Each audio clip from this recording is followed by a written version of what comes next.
Have a good butter, have a good butter, Oopsie the octopus tried to be cool, but knocked over paints at the art class school. He tripped on a toy, gave a startled yelp, then whispered, "Oops, can I help?" Oops and try again, don't fret. We all make messes, don't forget. Say I'm sorry, soft and true, then see what kindness you can do. He tugged too quick, he splashed too far. He bumped a buddy with his jelly jar. He frowned and said, "I didn't mean." But brave brain smiled, calm and clean.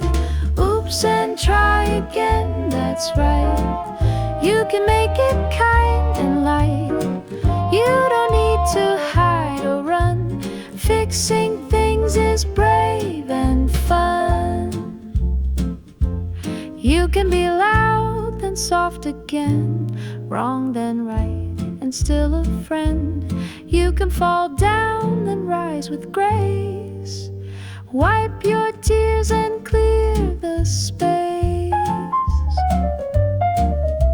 Now Oopsie's known for trying twice. He checks in gently, he plays real nice. He says I'm sorry, calm and low, and lets his brave brain wisdom show. Oops and try again, you see. It's part of growing naturally. Say, how can I make this right and bring a little more delight? Oops and try again, that's the way to turn a sorry into a brighter day. So next time things go upside down, no need to hide or wear a frown. Be like Oopsie, own your part and try again.